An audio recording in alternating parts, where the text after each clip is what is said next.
What is up, YouTube? Welcome back to the channel. I just want to say thank y'all for liking the video, sharing it, or whatever y'all doing. Remember to keep subbing. I appreciate all the subs, the likes, the comments. Comment whatever y'all want. I mean, I'm doing this video because of one of y'all's comments. One of y'all wanted some hitting tips, and here I come with the hitting tips. So, to start this video with hitting tips, I just want to explain one thing. I've been playing Diamond Dynasty for 2 years. I'm pretty sure I've said that in a past video, but, well, 1 year. This is my second year. I am a World Series player now. I am 5-0 in Legend. I'm not claiming to be the best hitter. I'm not top 50. Currently, I'm top 250 this season, but not lifetime, just this season. Anyways, so I'm just like an average player that's become better over time. Last year, my ranked record was like 80-something and 50-something, so it wasn't the best. Currently, well, I'll switch screens after I'm done talking about this. So I'm just trying to help out the average MLB The Show Diamond Dynasty player that wants to get better at hitting. If you want pitching tips, comment it or get this to 50 likes. Get 50 likes and I'll do pitching tips.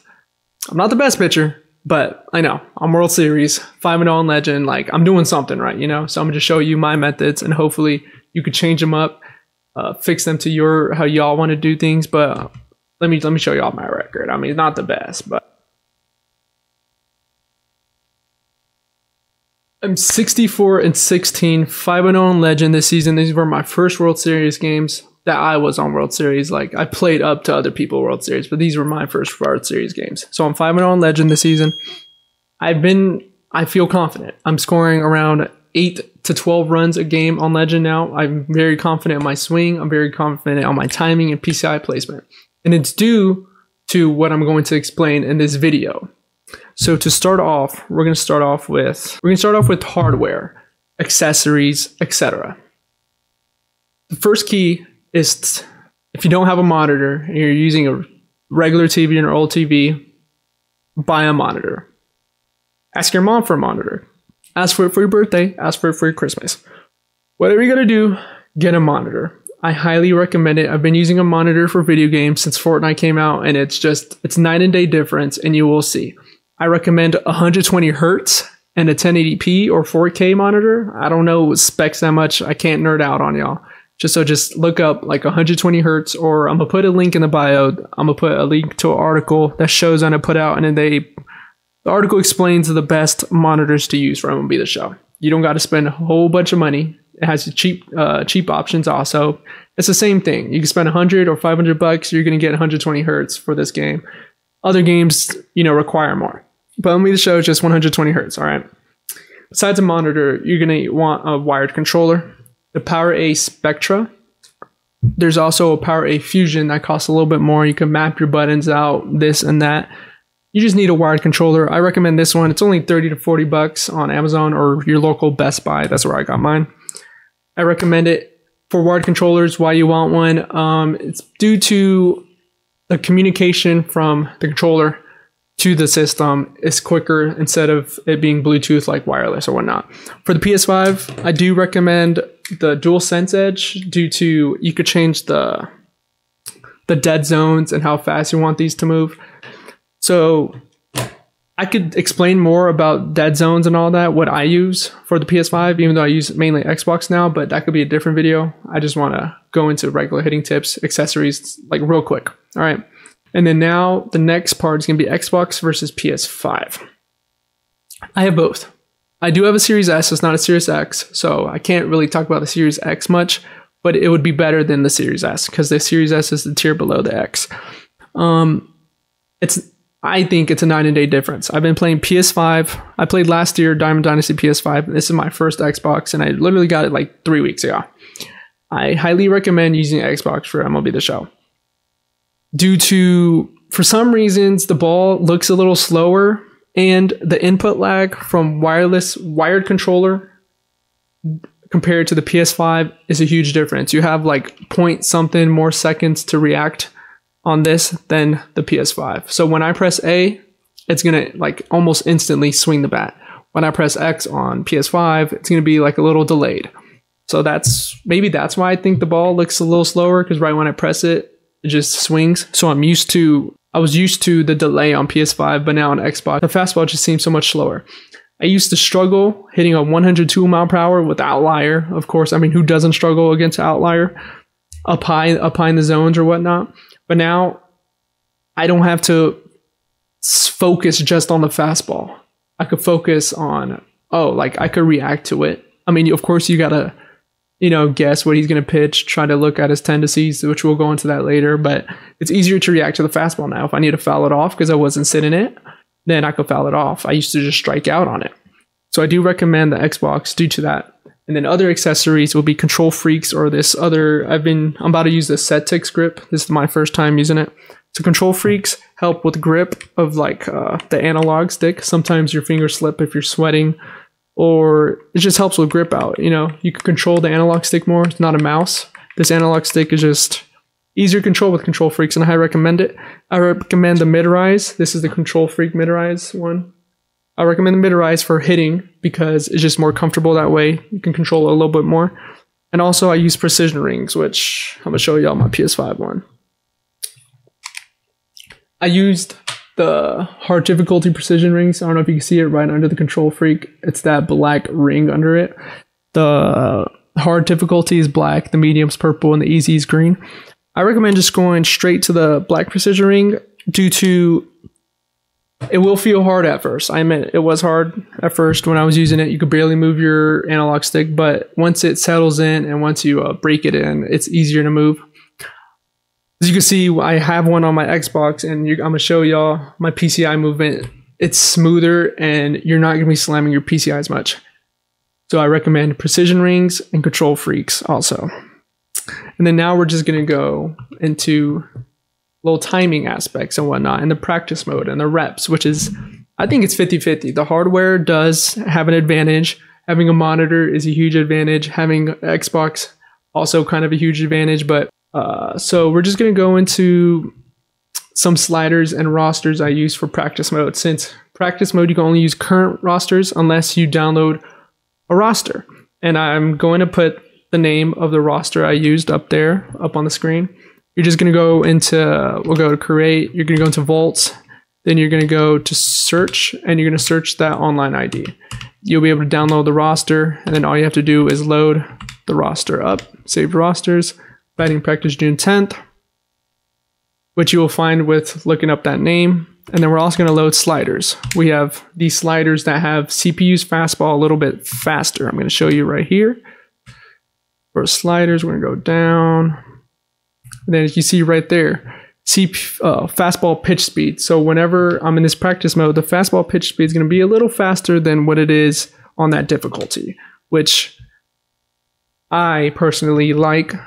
You get your eyes warmed up, you get your hand-eye coordination warmed up, you get your timing down, and then once you're playing online, the fastballs are going to seem a little slower, which means they're going to look like meatballs. I'm not saying you're going to be cranking everything, but just get you warmed up.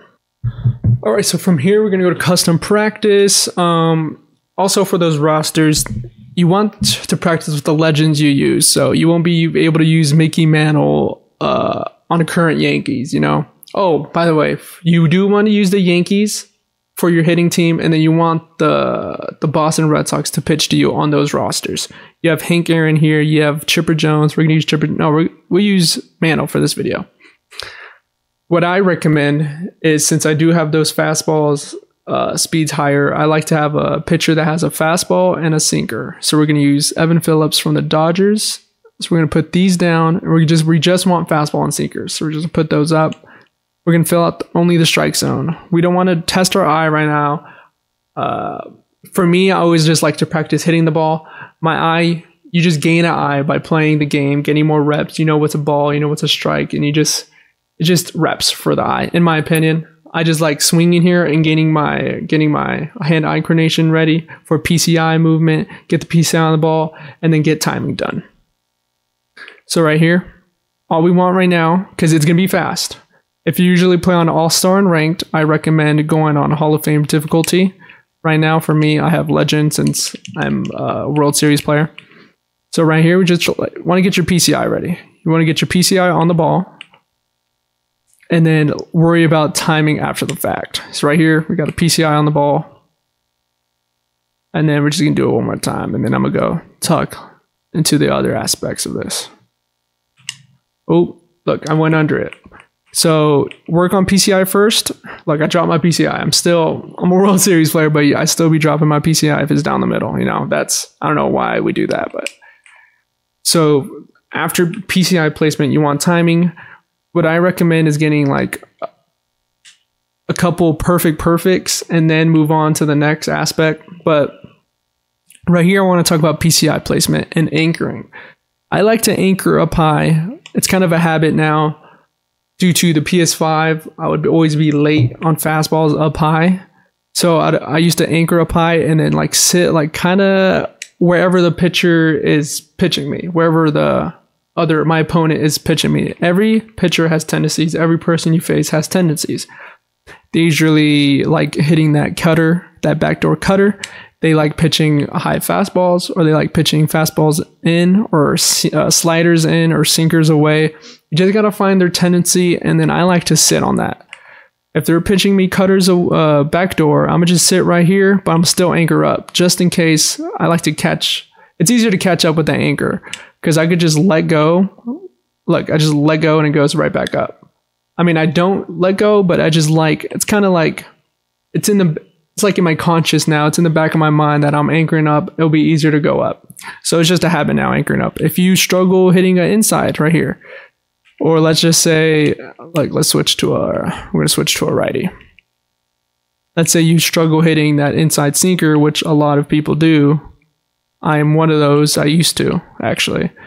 I would still anchor up high, but I'm going to sit with my PCI inside, because that's where I like to throw the sinkers. And then I'll just still always sit up high, wait for them sinkers, wait for a fastball in the corner if that's what they're throwing a lot to you. So I just hover where I think the ball is going to come at, where I think the ball is going to be at. So that's my explanation of why I anchor high. You can anchor however you want. Some people reckon, like Sebrev, I'm pretty sure you've heard of Sebrev. He anchors away because maybe for righties, he's just going to sit inside. I'm so early, I don't know why. He likes to anchor away. And then he sits right here. And then if he sees a slider, because people like throwing sliders away, he just goes right to it. I like to anchor up high because I struggle with hitting up high. And then you got your timing down. Let's say we got our timing down and our placement down. We're going to go to practice batting, and then we're going to lower these. And then we're just going to add some cutters and slurves, some off speeds.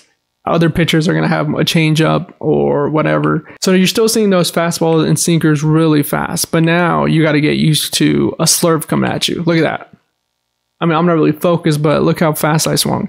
I'm used to those fastballs now, but now you're going to learn, yes, always sit on fastball and sinker, but a changeup can come, a slurve can come. What would you rather have? Would you rather sit on a fastball and then react to a slower pitch, or sit on a slider and then try to react to a fastball?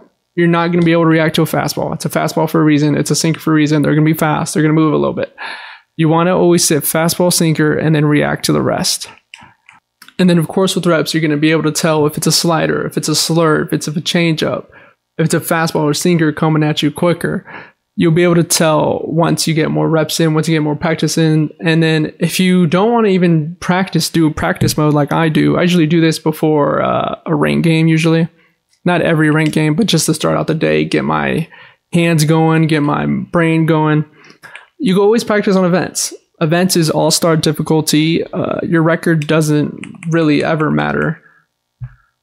Your record doesn't matter unless you're trying to get 12-0, but events is like a free rank simulation, 3-inning quick. It's competitive still, so you get that opponent aspect, someone else throwing to you. What I also recommend is friendlying your friends. Do a friendly, you don't even got to play a whole 9-inning game. Play like 5 innings. It's like getting your feet wet. Get your hands moving, get your brain going. Use pitchers that y'all usually see during ranked. So there's a lot of ways different practice. There's practice mode, there's friendlies, you could do events.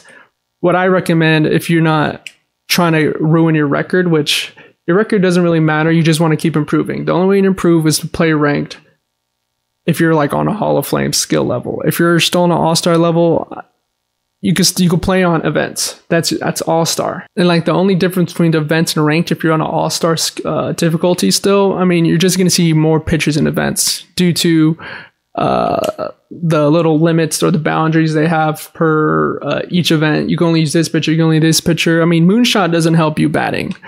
It is just bad overall pitchers with low hits per 9. So if it's in a competitive event, I do recommend you to play in these events.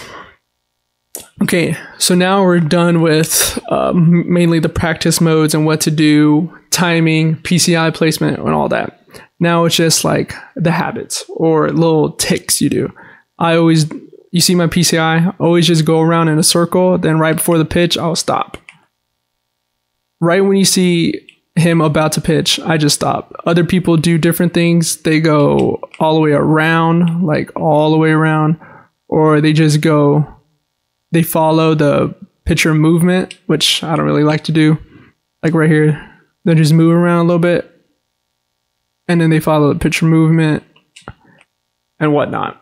What I like to do, I just like to get my hands ready. Get my hands ready. My hands ready. He's about to pitch. Stop. Go to where I want to sit.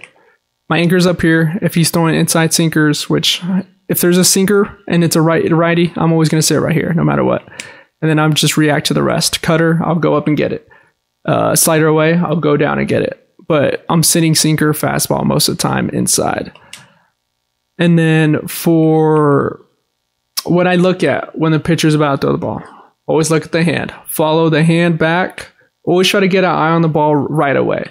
That's why it's harder to hit against Felix Bautista. He hides the ball a lot longer, and it comes from a different angle because he's really tall. Pitchers like Chris Sale or Aaron Loop, they're coming sidearm. It's really hard to follow the ball, but you're going to want to follow the ball the whole way. With Evan Phillips, you see it come right here. You see it come right at when he brings out his arm away from the mitt. So I just follow it. Right here, look. He's going to comes out, and I just follow it the whole way. Just got to keep your eye on the ball. You don't got to look at the mitt. You don't got to look at his head. I just follow the ball. That's what I recommend. And from playing baseball, even though I wasn't like a pro baseball player, it's always get your eye on the ball. Track it all the way through. Wherever it comes out from, just track it all the way through. And I know there's some TikTok videos where they're like, oh, if the batter brings up his leg and it puts it back down on the ground, that's when you should swing, timing-wise. I wouldn't recommend focusing on that too much. Some batters bring up their foot all the way up. Some batters do a toe tap. Like Derek Jeter, he does the toe tap. So it's going to be different for every hitter. So I wouldn't recommend focusing on that. I just recommend getting your reps in, practice with fastballs. You could change the pitcher to a faster pitcher. Like if Evan Phillips doesn't cut it, like, oh, I could hit a 99 mile per hour pitch, but I won't be able to hit Rich Gossage outlier. And then that just comes like if you want to practice against certain pitchers, they have Rich Gossage, Evan Phillips, Jansen is used a lot, Verlander's used a lot, Randy Johnson's hard to hit. He has a weird little arm angle. It was worse last year, but it's bearable this year. Nolan Ryan's fastball. You don't really see Nolan Ryan a lot anymore, but there's a couple pitchers out here that you will see ranked a lot. Hoffman, Rivera, like Kimbrel, like Loop. Oh, I struggle against Loop. I should probably practice against him more. That's what I have to do. So it's just getting people's windups down. Randy Johnson weird angle, Loop's weird angle. It's just all reps and practice. That's what I recommend. That's what I've been doing, and that's what has made me a successful hitter. I'm not the best hitter. I've checked my averages against the best. I have like a 330 something lifetime average. The best is like that play a lot, actually, not like the best that I've only played one ranked game. The best is like a 4 something average. This is what I've done. This is what helped me from a second year Diamond Dynasty player. I'm a World Series player. I'm not saying I'm established. I'm not saying I'm at my peak right now. I'm just helping you with what I've learned, which is hardware, monitor, Xbox, PS5, next gen, for sure next gen, wired controllers. You want the most advantages you can get. Practice, reps. Don't shy away from competition. Do friendlies against your friends on Hall of Fame legend. Just get your eyes going, get your fingers going. If you're only an all-star player, play on Hall of Fame more. If you get used to Hall of Fame, you're going to start killing all-star people. You're going to start seeing the ball easier. PCI is going to be bigger. It's just going to be way much easier. So those are my hitting tips. I hoped I helped you. I hope I didn't just go on a tantrum. You probably just didn't listen to the whole thing anyways, but it don't matter. Thank you for watching. Remember to subscribe, like the video. If I get 50 likes, I'll do a pitching tips video. And remember, it's all about reps. Practice. Practice on a difficulty higher than you. Play against your friends on a difficulty higher than what you're usually used to. It will get easier. Even though the PCI gets smaller, you will get better. Your hand-eye coordination will get better. You get used to the fastballs up high. You get to the sliders away, the sinkers inside. It's all about reps. Thank you for watching. It's been real. It's been fun. It's been real fun. Live is A out.